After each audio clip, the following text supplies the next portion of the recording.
This is Dr. Christopher Sernaque hosting episode 2 of season 7 of the Current Topics in Science podcast. And today we'll be talking with Paul Garner about the 100th anniversary of the Scopes monkey trial and the state of creationism in 2025. Enjoy the podcast.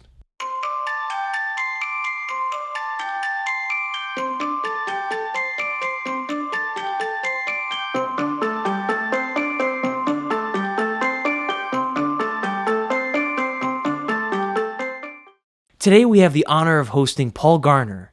Paul Garner is a full-time researcher and lecturer with Biblical Creation Trust. He holds a degree in environmental sciences with an emphasis in geology and biology and a Master of Science in Geoscience from the University of College London, specializing in paleobiology. He's a fellow of the Geological Society of London and a professional member of the Geological Society of America. He's published over 50 creationist papers, and he's the author of The New Creationism, Building Scientific Theories on a Biblical Foundation, and the book Fossils and the Flood. He's a part of a research team studying the Coconino sandstone of the Grand Canyon region.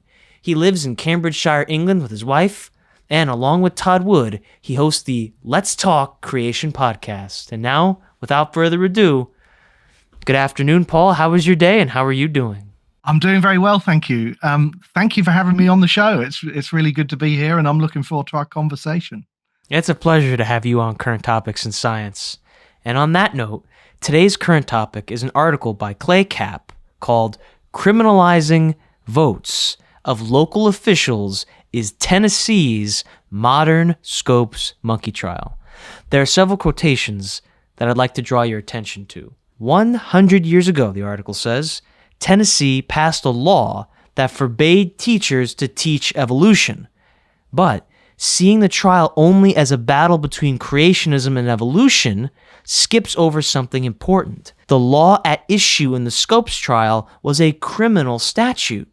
It made teaching a controversial subject a crime, not a matter of curriculum standards or a personal matter, but an actual crime, just like robbery or murder. Freedom of conscience is fundamental to us Americans, and if the government can criminalize one opinion, it can criminalize another, and another after that. So, Paul, the Scopes trial, it's an interesting window into how people in the origins debate treat one another. And with this framework, what do you think is the way that Young-Earth Creationists should treat others? Do we seek to censor others, or do we minimize our own voice? What are your thoughts? Again, thank you for having me on the podcast. I mean, this is a great question. Now, obviously, I come from the British context. I'm based here in Britain, and I think our political and sort of legal context is a bit different to the United States. Here, the teaching of evolution in the public schools, what we would call state schools, I don't think it's been as politically charged as that has been in the United States. There have been controversies about, whether creationism should be taught as scientific fact in state school classrooms, but there's nothing like the legal battles that have, that we've seen in the United States. It's just a very different sort of political and legal context. Speaking personally, I'm not in favour of banning the teaching of evolution in state schools. Indeed, I'm not in favour of mandating the teaching of creation in state schools. I think one of my concerns about, if creationism were to be mandated in state schools is how would it be taught, given that most teachers in the state schools would almost certainly object to teaching creationism. It's hard for me to see that it could be taught in a fair and objective manner. So I think that's a problem. And I don't think the teaching of evolution should be banned either, because whether we like evolution or not, it is an important scientific theory, and we need to understand it. We need to know about it. In fact, I would argue that as creationists, we ought to try to understand the theory of evolution even better than our non-creationist colleagues, especially if we want to develop robust scientific alternatives to evolutionary theory. Now, having said all of that, I do think teachers should be given the freedom in the classroom to address students' questions and concerns, to be able to discuss creationism whenever that's appropriate. I think they should have the freedom to talk about the limitations of evolutionary theory. I think all of that is good. It's just that I think trying to mandate these things through legislation, and in particular with the threat of criminal sanctions, well, it's asking for trouble, I think really. So I think the article that you've sort of mentioned there is basically right. Freedom of conscience, freedom of thought, these are really vital.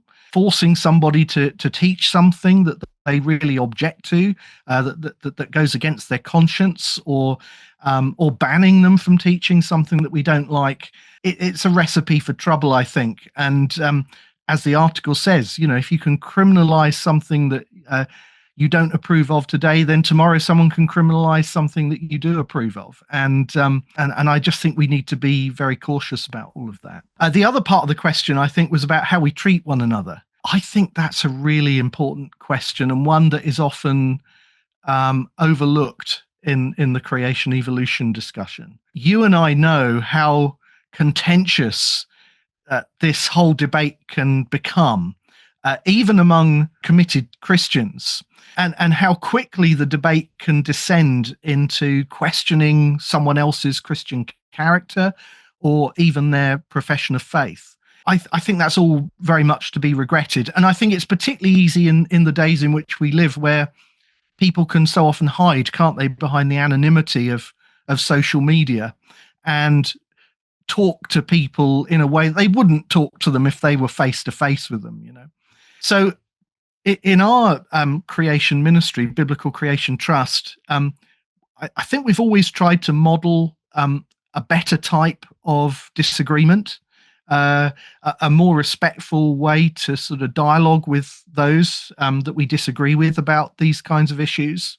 I'm sure we haven't done that perfectly. I'm sure we've often, failed to do it the way we should, but it is something that we try to work hard at. Of course, that doesn't mean that we think that this question is unimportant. I'm not somebody who says, well, it doesn't really matter, what you believe about origins.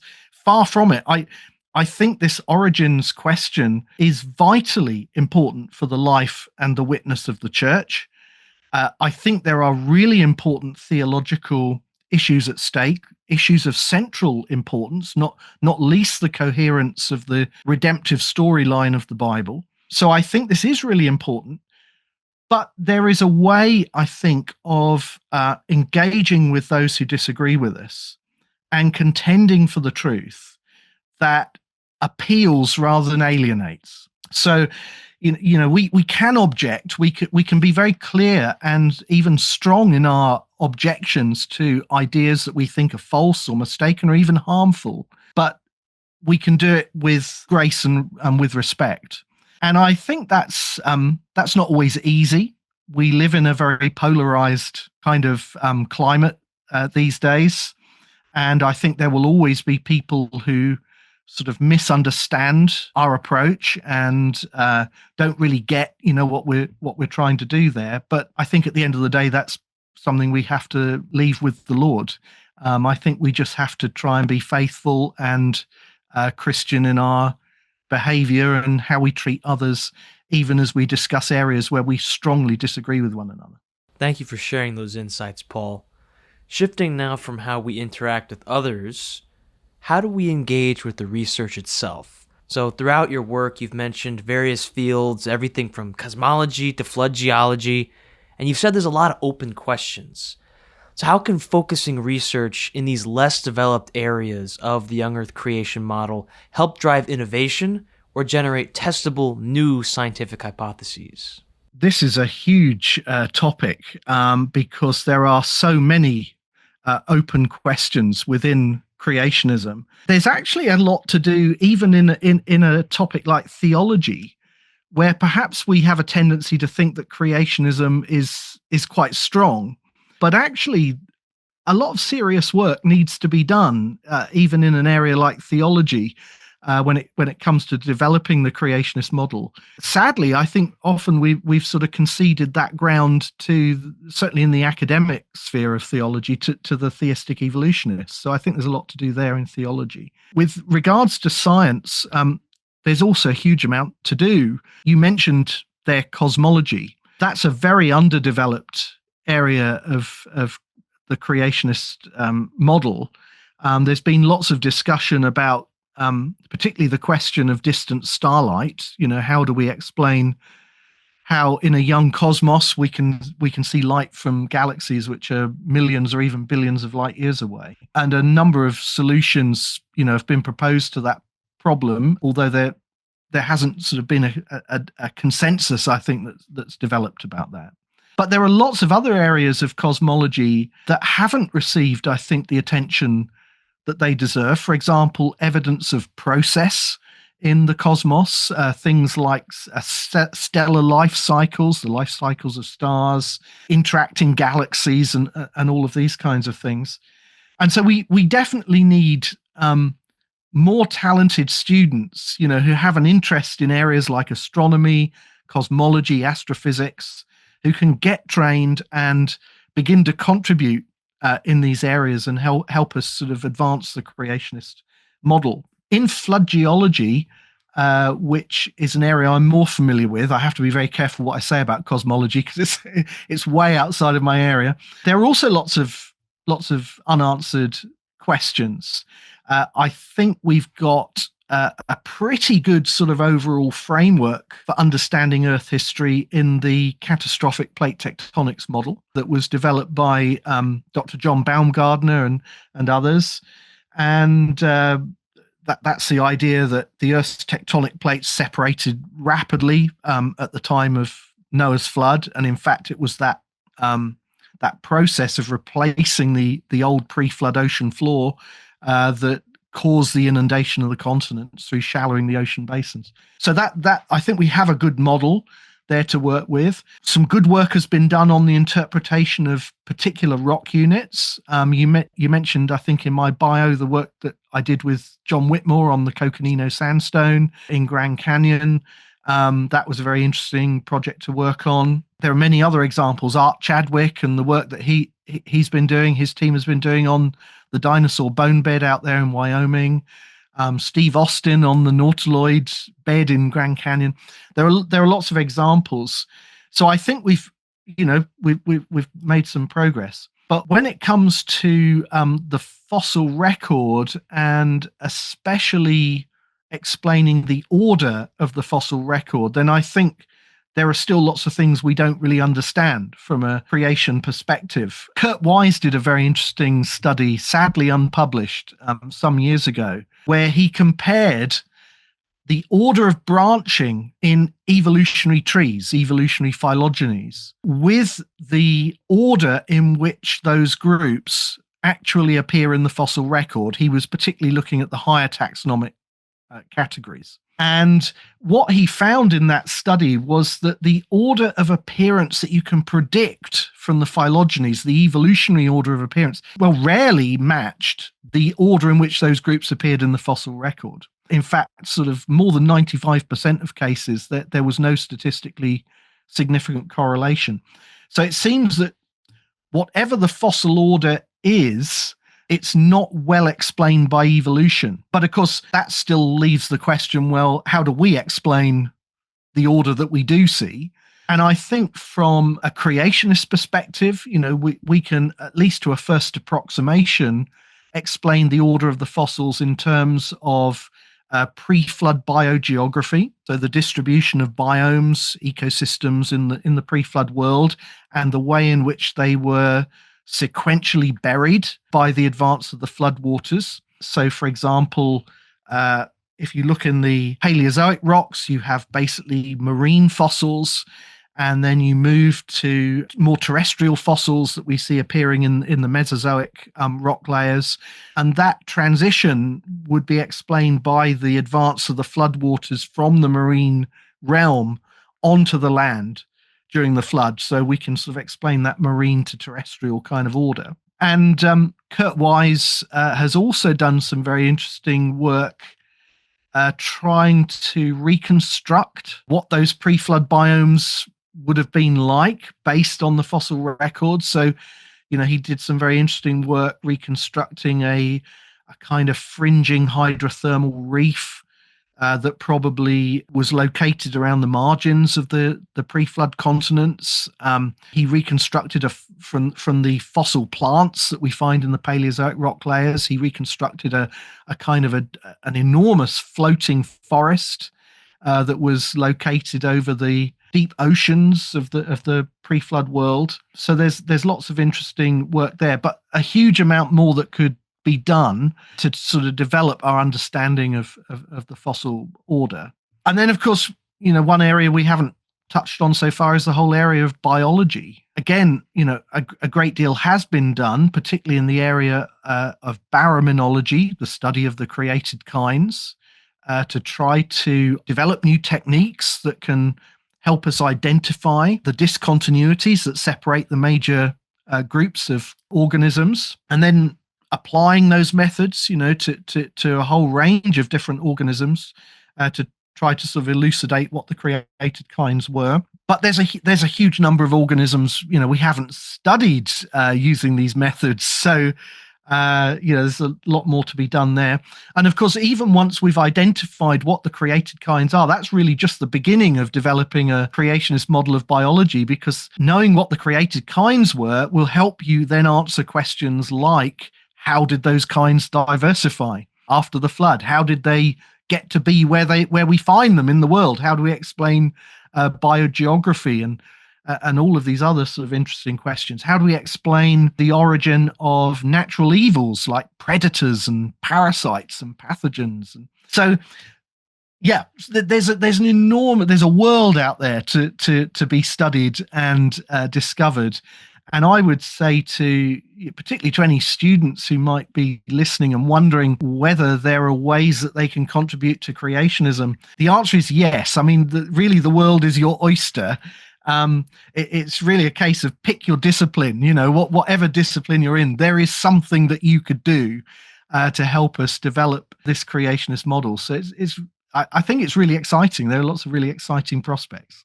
That's really fantastic. So while you're talking about, baraminology, catastrophic plate tectonics, the rapid post-flood diversification, those are all sophisticated models. But in your view, how has the scientific rigor of young Earth creation research improved, say, over the past decade or 15 years? And what would you say that signals for the future of creation science? I think the premise of your question there is quite right. There have been some very significant developments in the creation model in recent decades. I think our models have improved in scope and sophistication. So I think there are some really exciting things going on. And so far in this conversation, we've really focused on areas where we have unanswered questions. But it's also good, I think, to remind ourselves of the success stories, the things that have already been achieved. Catastrophic plate tectonics is one of those. Baraminology is another area where, these are things that have shown real explanatory and predictive power as scientific models. So I think that's very encouraging. There's a real growing recognition of the need for interdisciplinary work, bringing together experts, in different areas to work together on unsolved problems. So we've seen our understanding sort of advance in a number of areas, often I think in quite remarkable ways, given the limitations that we face as creationists, because, we are limited in terms of manpower and resources in a way that often our secular colleagues are not. So I think we should be, really encouraged by all of that. One other area that I think should be a real encouragement to us are the initiatives that are happening aimed at training and mentoring the next generation of creationist scholars. This is really important, investing in the future of creationism. We need to be doing a lot more of that, but there are some really great things going on. There are really good educational programs in many Christian colleges these days in a range of different topics of direct relevance to the creation issue, including geology. The programs at Cedarville University and the Masters University in Geology, and many others besides. There's support for creationist students. For example, there's the Sanders Scholarship Fund, which is offered by the Core Academy of Science, by my friend and colleague Todd Wood, which has helped to support research by a number of students over the years. Recently, there was the first New Scholars Conference organized by the International Conference on Creationism, which was really aimed at encouraging students and early career researchers to work with established researchers to develop, their own sort of research ideas. And here in the UK, where the context is, perhaps somewhat different, we've also been trying to think about ways that we can help creationist students and, help to nurture them and mentor them in our own sort of unique context. And so one of the things that we're working on at the moment is trying to establish a creationist study centre in the heart of Cambridge. The idea is to have some kind of centre embedded alongside one of the world's leading universities, where we can have sort of day-to-day contact with Christian students and introduce them to sort of the creationist research program and get them involved, and also use it as a base then to reach out to the wider church. And if anybody wants to find out more information about that, then there's a page on our website where there's a little video about the Cambridge House project. It's biblicalcreationtrust.org/CH. The CH is for Cambridge House. And you'll find out more about that project. So there are lots of things going on. I think there are lots of, reasons to be encouraged. And, my prayer is that with the Lord's help, with the Lord's blessing on these things, then the best days of creationism are still ahead of us. So that's my prayer. Amen, Paul. And to our listeners, if you're interested in finding out more about the Cambridge House, please see the link in the description below, where you'll also get to see the rest of Paul Garner's work. And on that note, based on your own personal research experience, how would you respond to the claim that Young-Earth creationism is just inherently anti-science? How can a Young-Earth creationist continue to contribute in a positive way to the scientific enterprise? Yeah, that's another good question. I suppose we ought to recognize that there perhaps are some creationists who have an anti-scientific mindset. But the question is really whether creationism is inherently anti-scientific. And to that, I'd give a very emphatic answer: no. Science, of course, is really a methodology. It's a way of acquiring knowledge about the physical world, rather than, say, a body of accepted facts. And in many respects, the way that creationists work, the kind of methodology they use is not all that different from the methodology that our non-creationist colleagues use. We collect data, we conduct experiments, we formulate and test hypotheses. None of that is unfamiliar. I suppose there are a couple of areas where perhaps what we do is a bit different from our secular counterparts. One is in the kinds of questions that we want to ask. Often the questions that we have are different from those that our evolutionary colleagues are asking, because they arise from a different worldview, a different model. And if we ask different questions, if you ask new questions, then very often that's the way to new discoveries, to find new things. So that's one thing. And then the second thing, I suppose, second area where we differ is our willingness to use the Bible as a source of ideas that we can then set out to test scientifically. That's not something that, a regular evolutionary scientist would do. So I think as creationists, I see us in essence as what I'd call integrationists. We're kind of interested in integrating our science with our biblical hermeneutics and our theology. We want to do that, of course, I think, in a responsible way. We want to be sure that our scriptural interpretations really are warranted, because we can get our scriptural interpretations wrong. But once we've sort of done that hard work of exegesis and hermeneutics, then I think we can use the Bible as a framework to help to guide us in our science, and perhaps suggest,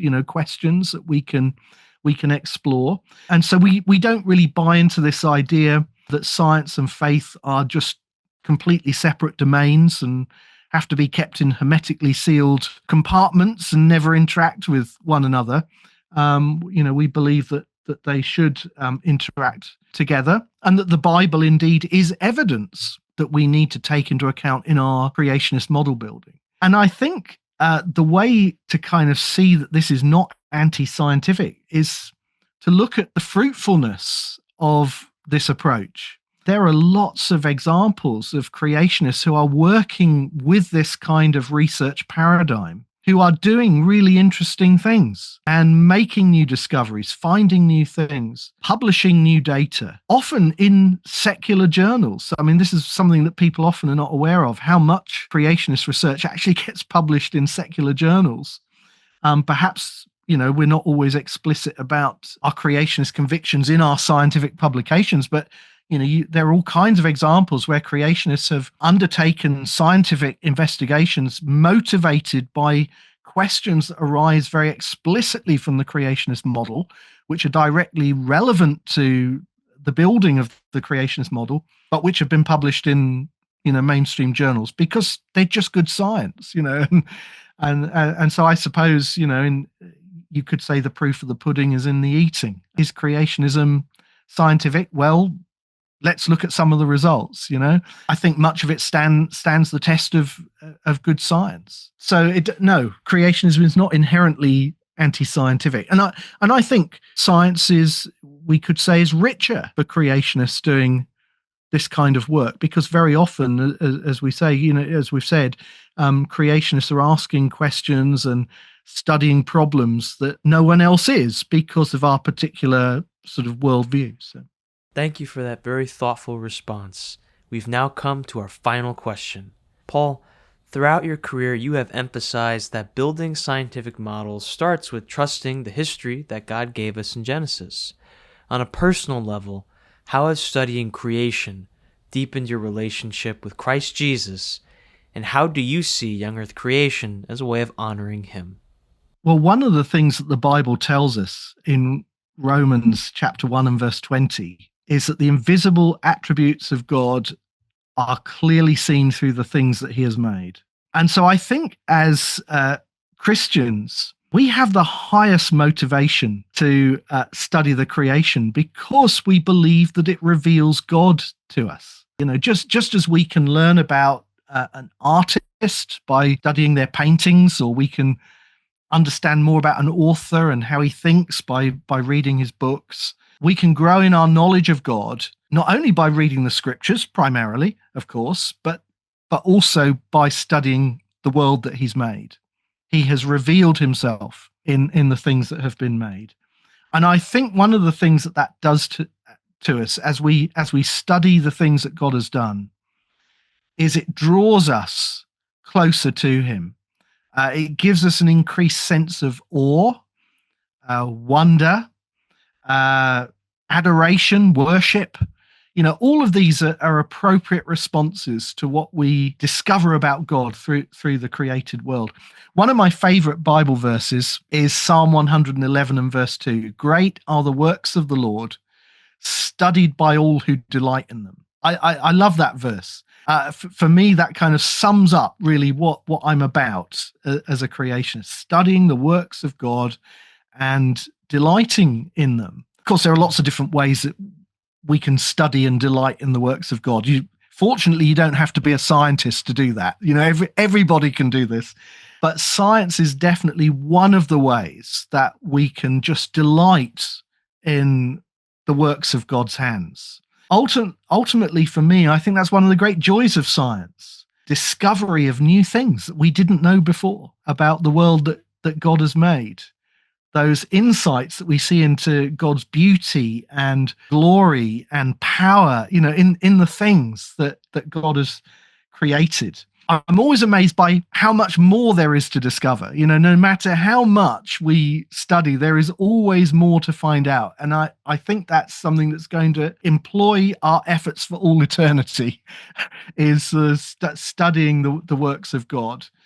And for that, I think what it should do is it should lead us to give him the praise and the honor and the glory that's due to his name, as we see, his majesty revealed in the world around us. Paul, thank you very much for your time. It was an absolute joy.